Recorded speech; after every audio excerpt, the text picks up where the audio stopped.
कर रहा था कि जिन लोगों ने भी ये महापाप किया है, ये अधर्म किया है, ये धत्कर्म किया है, उनके विरुद्ध कठोरतम कार्रवाई सुनिश्चित होगी। लेकिन ऐसा प्रतीत होता है कि जांच और पूरा इन्वेस्टिगेशन भटक गया है और वो सिर्फ केंद्रित हो गया है मामूली मुलाजिमों तक। मगरमच्छ तो आराम से अभी भी कारसेवकपुरम में और अपने अपने महलों में विराजमान है। अब कहाँ कहाँ आए तो खोजना पड़ेगा, लेकिन शुरू से हम लोग इस बात को कहते आ रहे हैं कि चाहे बड़ी मछली हो चाहे छोटी मछली हो, ये बचनी नहीं चाहिए, और मगरमच्छ भी हो तो भी नहीं बचनी चाहिए, क्योंकि ये सामान्य विषय नहीं है, पूरा राष्ट्रीय बहस का विषय बन गया। और केवल ये चूक के कारण हुआ, केवल थोड़ी ढिलाई के कारण हुआ। अगर शुरू में ही जब पता चल गया और उसी समय इस पर कठोरतम कार्रवाई की गई होती तो निश्चित रूप से यह दशा आज नहीं होता जो स्थिति हो। भगवान राम का जो विरोधी है वो चाहे कितना भी प्रिय क्यों ना हो, उसको छोड़ देना चाहिए, उस पर दया नहीं करनी चाहिए।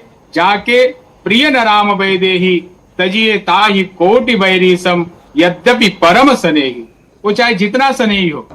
लेकिन इसके साथ सवाल उन लोगों पर भी पड़ जो सुरक्षा में नियुक्त है।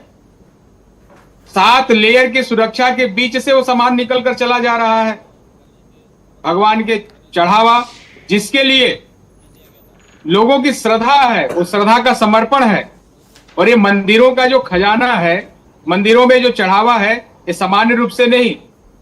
कई जगह आपने देखा होगा कि इसके माध्यम से अनेक सेवा कार्य का संचालन होता है, अनेक जगह गुरुकुल का संचालन हो रहा है। और कभी ऐसी आपदा आती है देश के ऊपर, तब भी मंदिर के खजाने उसमें काम आते हैं। इसलिए मंदिर का एक विधिवत खजाना होना चाहिए था। जो चढ़ावा है उसका विनियोग कहाँ हो, उसका निवेश कहाँ हो, इसका एक पूरा जब सबूत सामने है, गवाह सामने है, रिकवरी सामने है, सामने सामने सबके महल दिख रहे हैं जिन्होंने भ्रष्टाचार करके बनाए, अब कार्रवाई से परहेज क्यों? नहीं, कार्रवाई तो होनी चाहिए और विधिवत कार्रवाई होनी चाहिए, और ऐसी कार्रवाई होनी चाहिए कि आने वाले समय में लोग इसका उदाहरण ले। ये तो संजोग था, पर 25 दिन में मुझे तो ये जो चाहिए आपको, ये चाहिए तो दिख नहीं रहा 25 दिन में। हाँ, अभी तक नहीं है, लेकिन जांचें चल रही हैं और मुख्यमंत्री जी आश्वासन देकर गए हैं, तो निश्चित रूप से कुछ न कुछ तो होगा ही। ऐसा नहीं कि सब बच जाएंगे, यह संभव नहीं है। तो गए तो 8 लोग जेल। हाँ, 8 लोग गए, वो तो कर्मचारी हैं। इन कर्मचारियों के जाने से क्या होगा?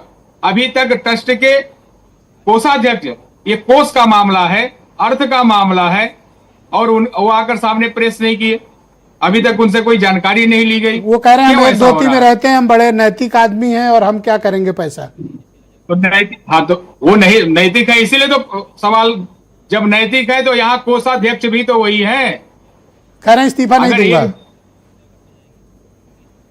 दूंगा क्या, क्या मतलब है? अगर यही विषय था तो वो 5 जून का, 8 जून का, 13 जून को इसी में कर दिए होते। ये विषय आज से तो नहीं चल रहा है ना। जिस समय ये संज्ञान में आया है, और संज्ञान में आने के पहले ये शिकायत पहले से हो रही है।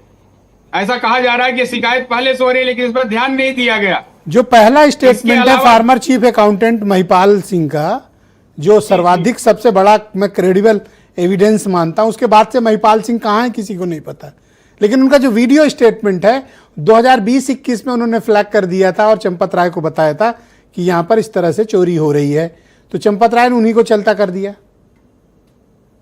हाँ, इस पर उनकी बातों को गंभीरता से लेना चाहिए था और उसकी जांच करनी चाहिए थी, और यह नहीं हुआ। और इस कारण यह विषय आज, जहां मैं पिछले बार भी कहा था कि राम जन्मभूमि पर हजारों लाखों लोगों ने बलिदान दिया है, 1-2 के बलिदान से राम जन्मभूमि नहीं बना है। और लगातार लंबा संघर्ष, 491 वर्ष के लंबे संघर्ष के बाद यह प्राप्त हुआ है। 500 वर्षों की लंबी लड़ाई विश्व का पहला इतिहास है जो लगातार 500 वर्षों तक युद्ध जहां लड़ा गया, वो सौर की भूमि है। और सौर की भूमि पर ऐसे चौर कर्म करने वालों के द्वारा सनातनियों को पीड़ा पहुंचाना और ये अयोध्या को पूरे देश के अंदर बदनाम कर देना, यह कतई ठीक नहीं है। लेकिन भगवान श्री राम का सिद्धांत है कि अपने अपराधी को तो माफ कर सकते हैं, लेकिन भक्तों के संग जो अपराध करता है उनको माफ नहीं करते हैं। निज अपराध रिसाय न काऊ, जो अपराध भगत सन करई, राम रोष पावक सोई जरई। तो यहां भी दोषी है और ईश्वर के यहां भी दोषी है। इस प्रकार का कुकृत्य कभी क्षम्य नहीं है, अक्षम्य कृत है ये। और एक संगठित लूट का गिरोह बन गया था। उन लोगों की भी जांच होनी चाहिए जो सुरक्षा में लगे हुए थे और सुरक्षा से माल पार होकर चला जा रहा था। एक मोबाइल लेकर, एक पेन लेकर, एक कलम लेकर, एक छोटी सी वस्तु लेकर आप दर्शन करने नहीं जा सकते हैं। जहां इतनी कड़क व्यवस्था है वहां से गमन होते चला जा रहा है, ये कैसी बात है। और आपस में भी कुछ ऐसी प्रकार की बात आती जा रही है कि ये ऐसे हैं, वो ऐसे हैं।